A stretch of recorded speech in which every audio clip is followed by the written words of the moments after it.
Vamos a continuar con la intervención, en este caso,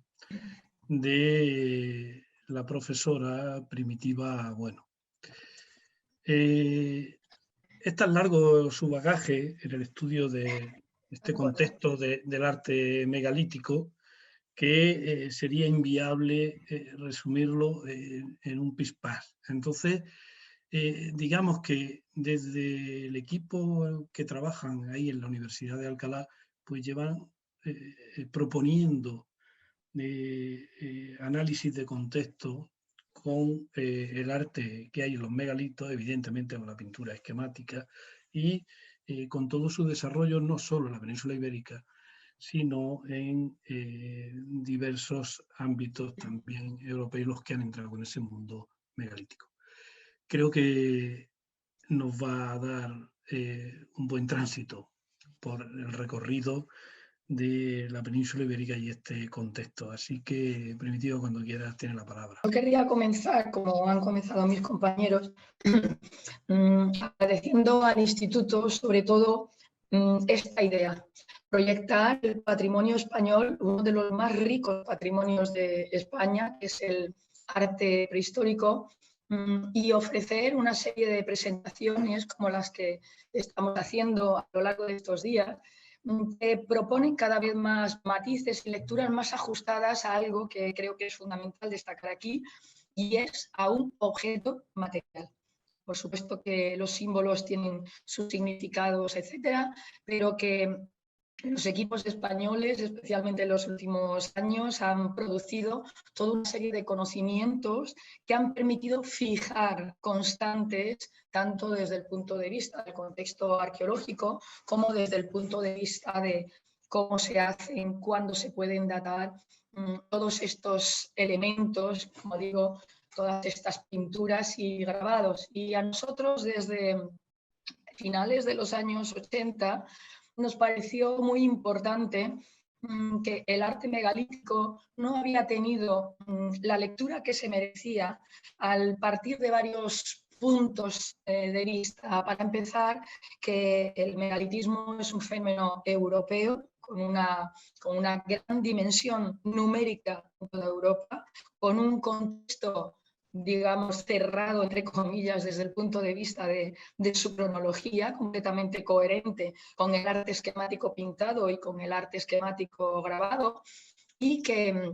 empezar a pensar, empezar a plantearse preguntas sobre algunas de estas similitudes, no solo desde el punto arquitectónico, como se había hecho hasta el momento, sino desde el punto de vista de los discursos funerarios que hay en su interior, nos podía aportar muchos puntos de análisis, no solo dentro de la península ibérica, para todo su arte posglaciar, sino en el aspecto más generalizado de cómo interpretar los monumentos megalíticos y cómo situar la península ibérica en la proyección de algunos de estos discursos gráficos. Y en ese ámbito,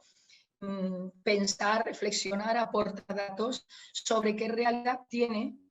el hecho admitido durante mucho tiempo, ya lo han comentado mis compañeros, tanto Julián como Ramón Fabras, de que existe unas técnicas asociadas al ámbito atlántico y unas técnicas asociadas al arte mediterráneo, es decir, el grabado y la pintura. Para enfocar este trabajo nos planteamos diversos proyectos de investigación que desde finales de los 80 hasta la actualidad han continuado produciendo algún conocimiento. Plantear el arte megalítico a título general en la península ibérica me parecía que en esta presentación no tenía mucho sentido. Creo que es una oportunidad para explicar cuáles son las líneas de avance y por qué, cuáles son las preguntas que nos podemos plantear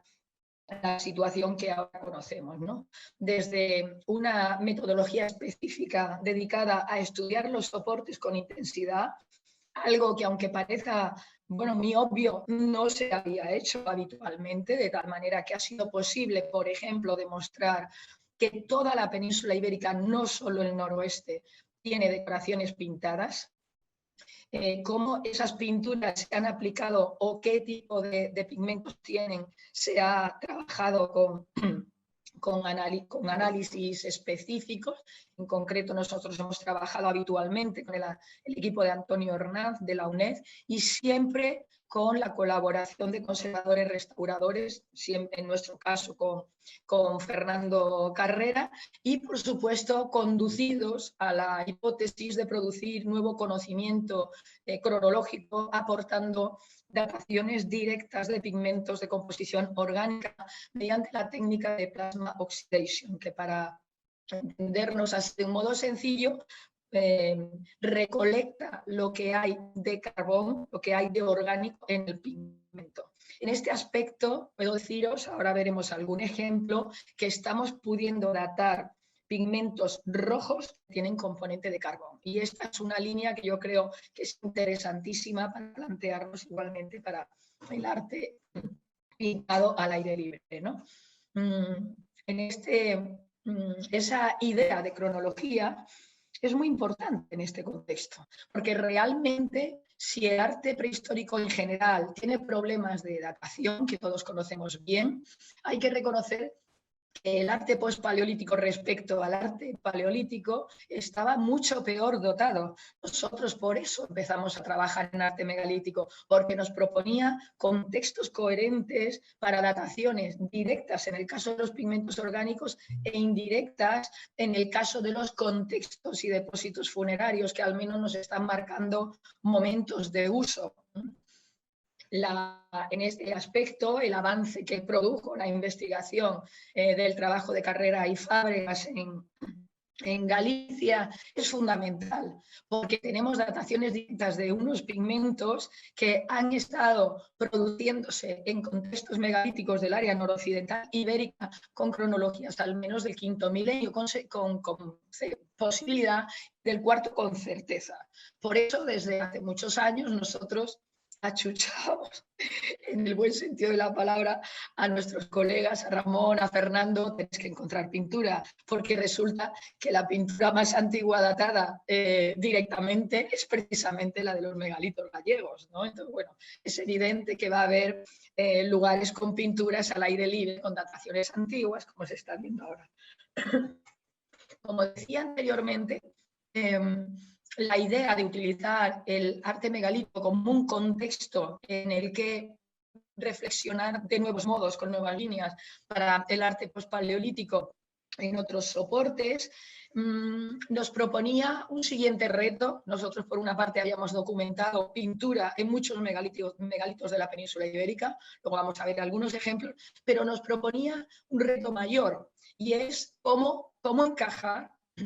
estos sistemas de discursos funerarios, estas decoraciones funerarias, en el contexto del arte megalítico atlántico, donde Elizabeth See, en los años 80, ya había hecho un volumen interesantísimo que hoy sigue siendo una referencia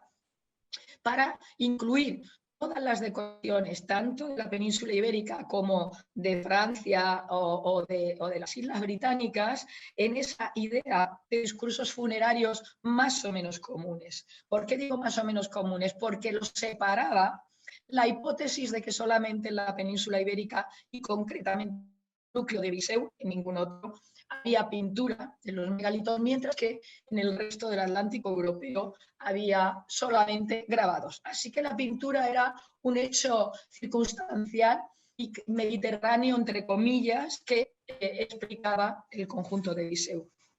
Pues nosotros, como digo, nos atrevimos en un momento determinado, una vez que ya teníamos bastante claro que la pintura, el descubrimiento de pintura era una cuestión de los métodos que se usan para trabajar en la documentación de los soportes, pues nos lanzamos, como digo, a detectar pintura en sitios del Atlántico europeo.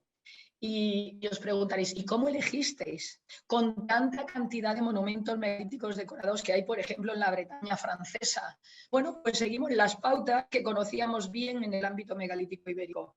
La mayor parte de las pinturas se alojan en lugares donde tenemos grabados de incisión fina, de raspado o de piqueteado superficial. ¿Cuál era el idóneo para demostrar esto? Bardenez. ¿Por qué? Por muchas razones. Primero, porque la cámara H de Barmenés está datada como uno de los megalitos más antiguos de la fachada atlántica europea. Segundo, porque tenía este tipo de grabados que creo que se ven bien en ondas, como estáis viendo ahí. Y tercero, porque había sido cerrado desde las excavaciones de Gio, porque ya Gio vio algo que le pareció que no era normal, pero no supo o no quiso o no se atrevió a definir. Así que conseguimos los permisos necesarios con el apoyo evidente de un equipo de colegas franceses dirigido por Luc Laporte, y desde el primer momento pues pudimos ver las pinturas negras que estáis viendo ahí, que completan los grabados. Cosa interesante porque es la misma sistemática que en muchos lugares ibéricos. Demuestran varias fases. Existen no solo decoraciones, sino un mantenimiento de estas decoraciones en las que las pinturas juegan un papel innegable. Ahí os he puesto algunas imágenes de este famoso y espectacular sitio en el que continuamos trabajando. ¿Cuántas evidencias tenemos en todo ese contexto? He seleccionado algunas y para facilitar una información un poco mayor, como sé que esto va a quedar grabado, pues he puesto abajo la referencia donde se pueden encontrar los artículos originales para tener más información. He elegido, por ejemplo, en el caso de las piezas, las estelas, ¿no? Una al aire libre y otra en contexto funerario, porque también son dos aspectos que renuevan completamente la lectura del megalitismo atlántico, en el sentido de que siempre se había dicho que no había representaciones antropomorfas. Arriba tenéis la estela de L'Hirondelle, que está un poquito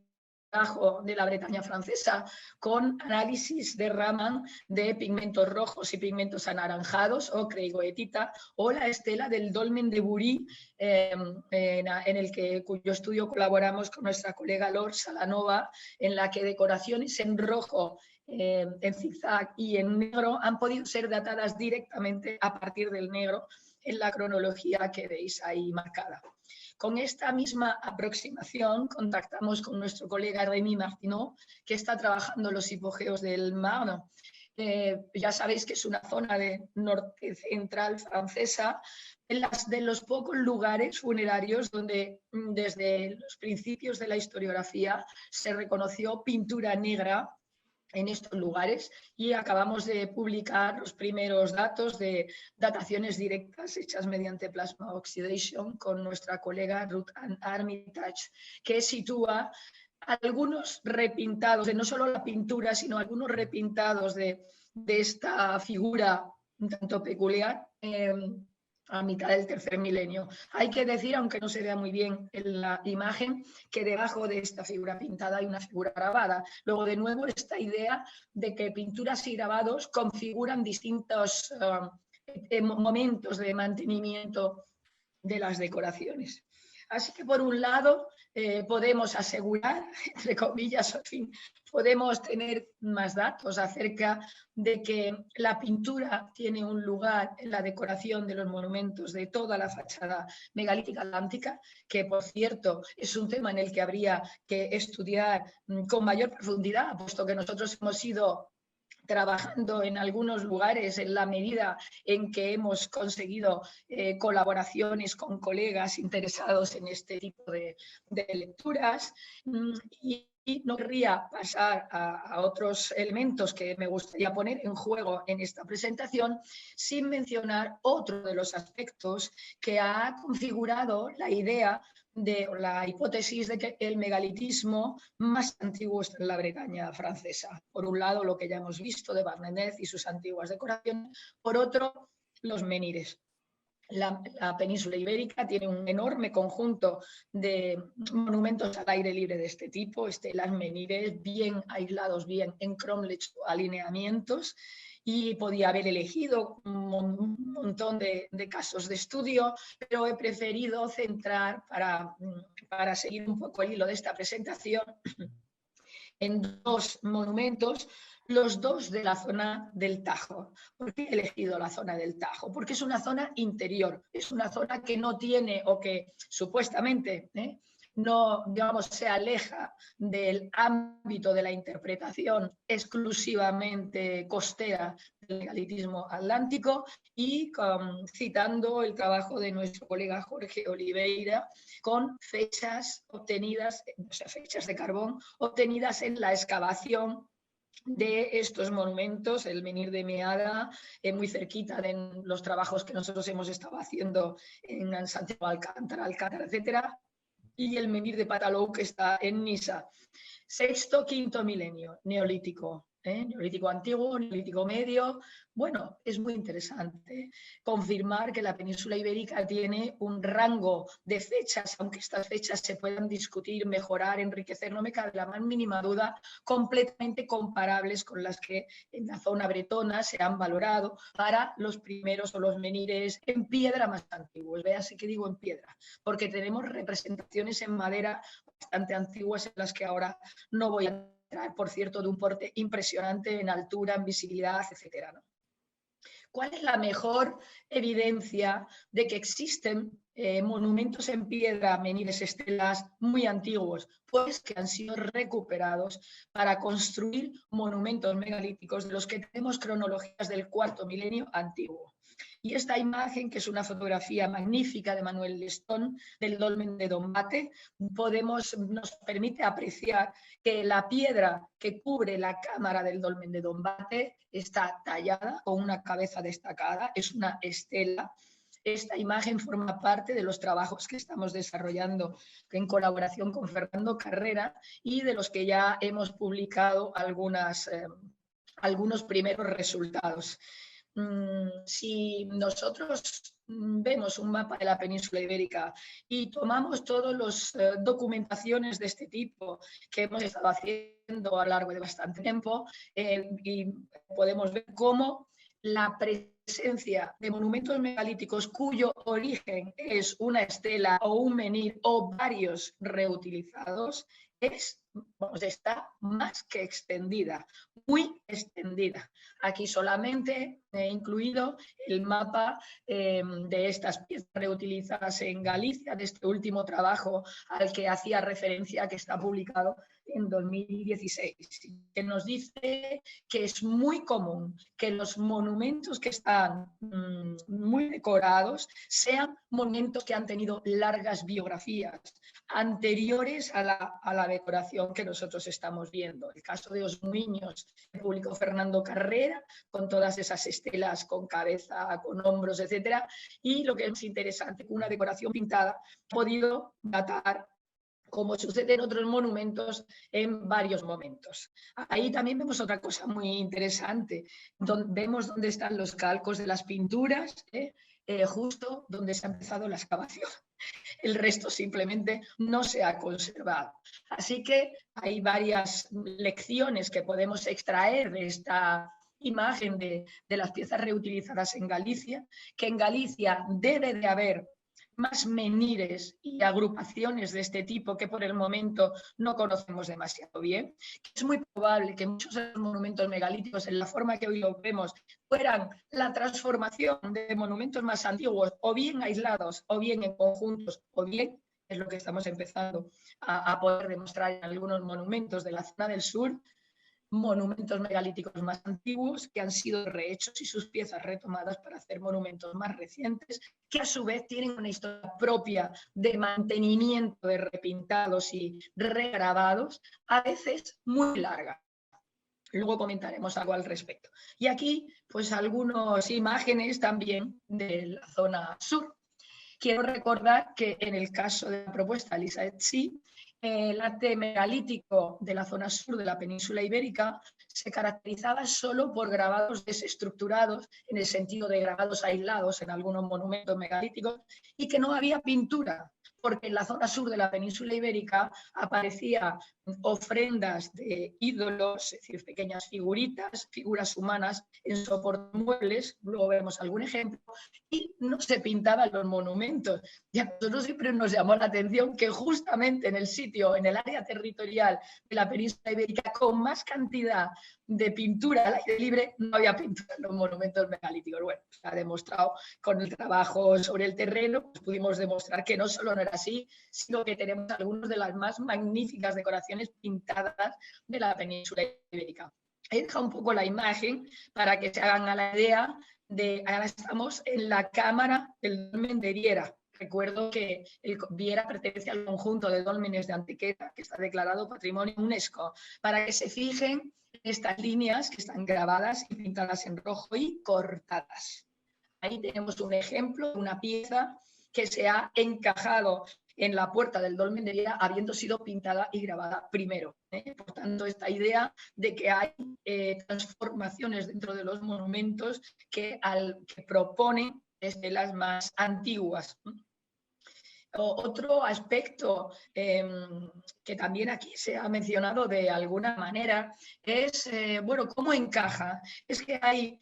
una ósmosis, como nos decía nuestro amigo Ramón Fábregas, entre el arte esquemático y lo que vamos a llamar el conjunto geométrico que vemos, por ejemplo, en los grabados al aire libre. Bueno, nosotros desde que empezamos a trabajar en el arte megalítico propusimos que a lo mejor el arte megalítico es una evidencia sobre la que tenemos que pensar muy seriamente, en el sentido de que demuestra que la confluencia de técnicas, pintura y grabado, la confluencia de policromía, que tampoco es común al aire libre, y la confluencia temática nos está señalando que existen contextos donde se hace un despliegue real, vamos a llamarles en plan cursi un arte mayor, que recoge todo lo que se puede hacer en otros contextos al aire libre, quizá de un modo más rápido, no lo sé, de un modo más habitual, y recoge en un mismo contenedor todas las versiones técnicas y temáticas para destacar un discurso funerario en el que se emplea, evidentemente, un tiempo en el que hay un interés por mantener. Este que tenemos aquí es una imagen de un antropomorfo esquemático, se ve la línea central y las bases estas abiertas que aparecen también, por ejemplo, en la puerta pues, cerca del área de acceso del dolmen de Menga, pero grabado, o a la entrada de alguna necrópolis de hipogeos en la zona de Málaga. Bueno, es una pintura esquemática.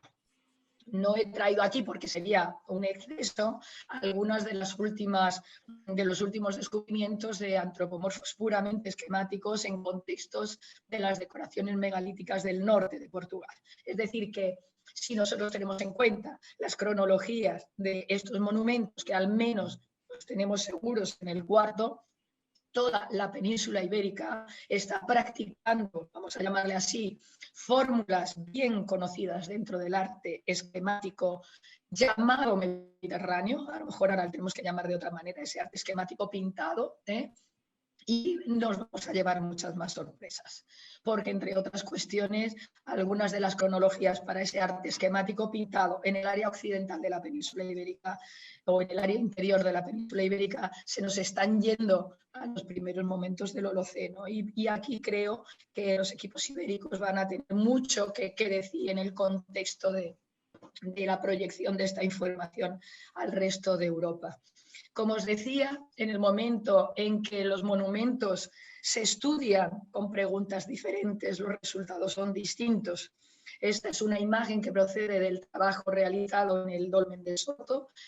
a lo largo de casi 3 años, en los que se ha conjuntado la excavación. Es fundamental disponer de contextos arqueológicos. Abajo se ve la fosa donde se incrusta cabecera del dolmen de Soto, fragmentada, creo que se aprecia bastante bien, y una de las losas que forman parte del desarrollo de la galería, cuya fragmentación coincide con la losa de cabecera. O sea, tendríamos una gran estela fundacional que en el momento de la realización del monumento se fragmenta, parte de ella forma parte, se incluye en el trayecto de la galería y bueno, que alcanza un tamaño perfectamente comparable a los que conocemos en el área atlántica, junto con la excavación que ha demostrado la presencia de un cromlech previo del que proceden algunas de las piezas que se insertan en el monumento. Mimi, nos estamos quedando sin tiempo. Ah, qué bien. Precisamente en el dolmen de Soto